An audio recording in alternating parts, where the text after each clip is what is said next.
നല്ല മഴയുള്ള സമയത്ത് നല്ല ചൂടോട് കൂടിയിട്ടൊരു സൂപ്പ് കുടിക്കാൻ നല്ല ടേസ്റ്റ് ആയിരിക്കില്ലേ. അപ്പോൾ ഇന്ന് ഞാൻ സ്വീറ്റ് കോൺ സൂപ്പാണ് ഞാനിപ്പോൾ സതേൺ മെനുവിൽ കൂടെ കാണിക്കാൻ പോകുന്നത്. അപ്പോൾ ഇതെങ്ങനെയാണ് ഉണ്ടാക്കുന്നത് നമുക്ക് നോക്കാം. അതിന് വേണ്ടിയിട്ടുള്ള ചേരുവകൾ ഇതൊക്കെയാണ്. അപ്പോൾ ഞാനൊരു ചെറിയ 1 ഇഞ്ച് നീളത്തിലുള്ള ഇഞ്ചി ചെറുതായിട്ട് അരിഞ്ഞ് വെച്ചിട്ടുണ്ട്. അതേപോലെ തന്നെ ഏകദേശം ഒരു 3 അല്ലി വെളുത്തുള്ളി ഇതുപോലെ ചെറുതായിട്ട് അരിഞ്ഞ് വെച്ചിട്ടുണ്ട്. പിന്നെ വേണ്ടത് ബീൻസാണ്. ബീൻസ് ഞാൻ ഏകദേശം ഒരു 6-7 ബീൻസ് ഞാൻ ഇതുപോലെ ചെറുതായിട്ട് അരിഞ്ഞ് വെച്ചിട്ടുണ്ട്. പിന്നെ വേണ്ടതൊരു ക്യാരറ്റാണ്. ക്യാരറ്റും ഇതുപോലെ കട്ട് ചെയ്ത് വെക്കുക. ഒരെണ്ണം മാത്രമേ ഞാൻ എടുത്തിട്ടുള്ളൂ കേട്ടോ. പിന്നെ വേണ്ടത് സ്പ്രിംഗ് ഓണിയനാണ്, അത് ഇച്ചിരി എടുക്കുക. പിന്നെ സ്വീറ്റ് കോണാണ് വേണ്ടത്, അതായത് ചോളം. അപ്പോൾ ഫ്രഷ് ചോളമാണ് കേട്ടോ ഇത് ഞാൻ എടുത്തിരിക്കുന്നത്. അപ്പോൾ അത് നന്നായിട്ട് കഴുകി എടുത്ത് വെച്ചിട്ടുണ്ട്. ഏകദേശം 1 കപ്പോളം ചോളം ഞാൻ എടുത്തിട്ടുണ്ട്. അപ്പോൾ ഇത്രയാണ് നമുക്ക് മെയിനായിട്ട് വേണ്ടിയിട്ടുള്ള ഇൻഗ്രീഡിയൻസ്. അപ്പോൾ ബാക്കിയുള്ളത് ഞാൻ വഴിയെ പറഞ്ഞു തരാം. അപ്പോൾ പച്ചക്കറികളായിട്ട് നിങ്ങൾക്ക് ഇഷ്ടമുള്ളത് എടുക്കാം കേട്ടോ. അപ്പോൾ എൻ്റെ കയ്യിലുള്ളത് ഞാൻ എടുത്തുന്നേ ഉള്ളൂ. അപ്പോൾ ഇനി നമ്മൾ 1 കപ്പ് ചോളം എടുത്തിട്ടുണ്ടല്ലോ, അതിൽ പകുതി എടുത്തിട്ട് മിക്സിയുടെ ജാറിലേക്ക് ഇട്ടിട്ട് നന്നായിട്ടൊന്ന് അരച്ചെടുക്കണം. നല്ല പേസ്റ്റ് പോലെ അരച്ചെടുക്കുക കേട്ടോ. ഒരു ഇത്തിരി 1-2 സ്പൂണ് വെള്ളം മാത്രം ഒഴിച്ചു കൊടുക്കാം, ഒരുപാട് ഒഴിക്കരുത്. അപ്പോൾ ഇച്ചിരി വെള്ളം ഒഴിച്ചിട്ട് നന്നായിട്ട് പേസ്റ്റ് പോലെ അരച്ചെടുക്കുക. അപ്പോൾ ഇങ്ങനെ അരച്ചെടുക്കുമ്പോൾ നമ്മുടെ സൂപ്പിന് നല്ലൊരു ചോളത്തിൻ്റെ, അതായത് കോണിൻ്റെ ഫ്ലേവർ നമുക്ക് അധികമായിട്ട് കിട്ടും. അതിന് വേണ്ടിയിട്ടാണ് ഇങ്ങനെ അരച്ച് ചേർക്കുന്നത് കേട്ടോ.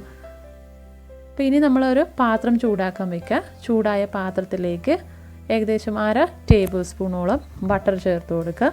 ഇപ്പോൾ ബട്ടർ ഇല്ലയെന്നുണ്ടെങ്കിൽ നിങ്ങൾക്ക് സാധാരണ എണ്ണ ഉപയോഗിക്കാം, സൺഫ്ലവർ ഓയിൽ ഉപയോഗിക്കാവുന്നതാണ്. അപ്പോൾ ബട്ടർ നന്നായിട്ട് ചൂടായി വരുന്ന സമയത്ത് ഞാൻ ഇതിനകത്തേക്ക് ഇഞ്ചി, വെളുത്തുള്ളി, അതേപോലെ തന്നെ അരിഞ്ഞു വെച്ചിരിക്കുന്ന സ്പ്രിംഗ് ഓണിയൻ, ഇത് 3ഉം കൂടെ ചേർത്തിട്ട് നന്നായിട്ടൊന്ന് മൂപ്പിച്ചെടുക്കുവാണ്. സ്പ്രിംഗ് ഓണിയനും ഇഞ്ചിയും വെളുത്തുള്ളിയൊക്കെ ഇട്ടിട്ട് നന്നായിട്ടൊന്ന് മൂപ്പിച്ചെടുക്കുക. അതിൻ്റെ ആ ഒരു പച്ചമണക്കി ഒന്ന് മാറി കിട്ടിയാൽ മതിയാവും.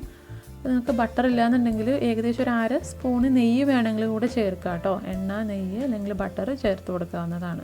പിന്നെ ഇതിനകത്തേക്ക് നമ്മൾ അരിഞ്ഞു വെച്ചിരിക്കുന്ന പച്ചക്കറികളൊക്കെ ചേർക്കാം. ഞാനിവിടെ എടുത്തിരിക്കുന്നത് ബീൻസ്, ക്യാരറ്റ്, ഇത് രണ്ടുമാണ്. പിന്നെ നമ്മൾ ബാക്കി വന്നൊരു ചോളം ഉണ്ടല്ലോ, കുറച്ചെണ്ണം മാറ്റി വെച്ചിട്ടുണ്ട്, 1/2 കപ്പോളം മാറ്റി വെച്ചിട്ടുണ്ട്. അതും ഇതിനകത്തേക്ക് ഇട്ട് കൊടുക്കുക. അപ്പോൾ ഇതിനകത്ത് നിങ്ങൾക്ക് വേണമെന്നുണ്ടെങ്കിൽ ക്യാബേജൊക്കെ ചേർക്കാം കേട്ടോ. ക്യാബേജ്, മഷ്റൂം അതുപോലുള്ള പച്ചക്കറികളൊക്കെ ചേർക്കാം. അപ്പോൾ ഞാനിത് 3 എണ്ണം മാത്രമേ എടുത്തിട്ടുള്ളൂ. പിന്നെ ഇത് നന്നായിട്ടൊന്ന് വഴറ്റിയെടുക്കണം. ഇതൊക്കെ ഒന്ന് സോഫ്റ്റായിട്ട് വരണം. ആ ബട്ടറിൽ കിടന്നിട്ട് ഇതൊന്ന് വഴറ്റിയെടുക്കുക. അപ്പോൾ ഒരു കാര്യം ശ്രദ്ധിക്കുക, ഒരുപാട് എണ്ണയോ ബട്ടറോ നെയ്യോ സൂപ്പിനകത്ത് ഒഴിക്കരുത്. അപ്പോൾ അതിന് നമ്മൾ സൂപ്പ് കുടിക്കുന്ന സമയത്ത് ഒരു എണ്ണയുടെ ടേസ്റ്റ് കാണും. അതുകൊണ്ട് ആ കാര്യം ഒന്ന് ശ്രദ്ധിക്കണം കേട്ടോ.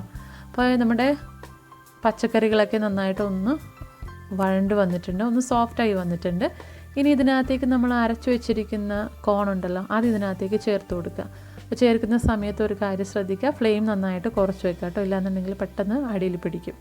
അപ്പോൾ ചെറിയ തീയിൽ ഈ അരച്ച് ചേർത്തിട്ടുള്ള കോണും കൂടെ ഇട്ടിട്ട് നന്നായിട്ടൊന്ന് വഴറ്റിയെടുക്കുക. അതിൻ്റെ ആ ഒരു പച്ച മണമൊക്കെ ഒന്ന് മാറുന്നത് വരെ നമുക്ക് നല്ല ബട്ടറിൽ ഇങ്ങനെ വഴറ്റിയെടുക്കുമ്പോൾ നല്ലൊരു മണമായിരിക്കും കേട്ടോ. അപ്പോൾ ആ പച്ചമണം മാറുന്നത് നമുക്ക് ശരിക്കും അറിയാൻ പറ്റും. പിന്നെ ഇതിനകത്തേക്ക് ഞാൻ ആവശ്യത്തിന് ഉപ്പ് ചേർത്തിട്ടുണ്ട്. അതേപോലെ തന്നെ ഏകദേശം 1 ടീസ്പൂൺ കുരുമുളക് പൊടിയും കൂടെ ചേർത്തിട്ടുണ്ട്. കുരുമുളക് പൊടിയുടെ അളവിൽ നിങ്ങൾക്ക് വ്യത്യാസം വരുത്താം കേട്ടോ. നിങ്ങളുടെ എരിവിനനുസരിച്ചിട്ട് നിങ്ങൾക്ക് വ്യത്യാസം വരുത്താം. ഇനി ഇതിനകത്തേക്ക് ഞാൻ വെള്ളമാണ് ഒഴിച്ചു കൊടുക്കുന്നത്. ഏകദേശം ഒരു 3 മുതൽ 4 കപ്പ് വരെ വെള്ളം ഒഴിച്ചു കൊടുക്കാം. എന്നിട്ട് നന്നായിട്ടൊന്ന് മിക്സ് ചെയ്ത് കൊടുക്കാം. ഇനി നമ്മുടെ സൂപ്പ് ഒന്ന് നന്നായിട്ടൊന്ന് തിളച്ച് വരണം. അതായത് നമ്മുടെ ആ കോണും ക്യാരറ്റും ബീൻസൊക്കെ നന്നായിട്ടൊന്ന് വെന്ത് വരണം. ഏകദേശം ഒരു 20 മിനിറ്റോളം നമ്മൾ നന്നായിട്ടൊന്ന് തിളപ്പിച്ചെടുക്കുക. അപ്പോഴേക്കും നമ്മളുടെ ആ സൂപ്പിൻ്റെ കൺസിസ്റ്റൻസിയൊക്കെ ഒന്ന് റെഡിയായി കിട്ടും. നന്നായിട്ട് ചുരുങ്ങി വരും ഈ വെള്ളമൊക്കെ. അതുവരെ ഒന്ന് ഏകദേശം ഒരു 1-2 കപ്പായിട്ട് ചുരുക്കിയെടുക്കുക വെള്ളം. ഓക്കെ, അപ്പോൾ ഇത് നോക്കിക്കുക, നന്നായിട്ട് തിളച്ച് വന്നിട്ടുണ്ട് സൂപ്പ്. പച്ചക്കറികളൊക്കെ നന്നായിട്ട് വെന്ത് വന്നിട്ടുണ്ട്. ഇനി ഈ സമയത്ത് നമ്മൾ ഇതിനകത്തേക്ക്, ഇതിപ്പോൾ കണ്ടല്ലോ ലൂസായിട്ടാണ് ഇരിക്കുന്നത്, നമുക്ക് ആ സൂപ്പിൻ്റെ ഒരു കൺസിസ്റ്റൻസി നമുക്ക് വേണമല്ലോ. അപ്പോൾ അതിന് വേണ്ടിയിട്ട് നമുക്ക് ഇതിനകത്തേക്ക് കുറച്ച് കോൺഫ്ലോർ, അതായത് ചോളപ്പൊടി കുറച്ച് വെള്ളത്തിൽ കലക്കിയിട്ട് ഒന്ന് ഇതിനകത്തേക്ക് ഒഴിച്ചു കൊടുക്കണം. അതിന് വേണ്ടിയിട്ട് ഞാനിപ്പോൾ ഏകദേശം 1 ടേബിൾ സ്പൂണോളം കോൺഫ്ലോർ എടുത്തിട്ടുണ്ട്. അതിനകത്തേക്ക് 1-2 സ്പൂണ് വെള്ളം ഒഴിച്ചു കൊടുത്തിട്ട് നന്നായിട്ടൊന്ന് മിക്സ് ചെയ്ത് കൊടുക്കുക. നല്ലൊരു പേസ്റ്റ് പോലെ ആക്കാം. അപ്പോൾ നിറയെ പേര് ചോദിക്കാറുണ്ട് ഈ കോൺഫ്ലോറിന് പകരം വേറെ എന്താണ് ഉപയോഗിക്കുക എന്നുള്ളത്. കൂവപ്പൊടിയൊക്കെ ഉപയോഗിക്കാം. ഇതൊരു തിക്കനിങ് ഏജൻറ്റായിട്ട് ഉപയോഗിക്കുന്നേ ഉള്ളൂ. അപ്പോൾ ഇതില്ലാന്നുണ്ടെങ്കിൽ നിങ്ങൾക്ക് സ്കിപ്പ് ചെയ്യാം. അതല്ല കുറച്ചും കൂടെ നല്ല കുറുകിയ കൺസിസ്റ്റൻസി വേണമെന്നുണ്ടെങ്കിൽ നിങ്ങൾക്ക് ആരോ റൂട്ട്, അതായത് കൂവപ്പൊടി ഉപയോഗിക്കാം. അതേപോലെ തന്നെ ഓട്സ് പൊടിയൊക്കെ ഉപയോഗിക്കാം. അപ്പോൾ ഇത് നന്നായിട്ടൊന്ന് മിക്സ് ചെയ്ത് കൊടുക്കുക. പിന്നെ ചെറിയ തീയിലിട്ടിട്ട് ഇതൊന്ന് തിളപ്പിച്ചെടുക്കുക. അപ്പോൾ നിങ്ങൾക്ക് കാണാൻ പറ്റും ഇത് തിളക്കും തോറും ഇത് നമ്മളൊന്ന് കട്ടിയായിട്ട് വരുന്നത് കാണും സൂപ്പ്.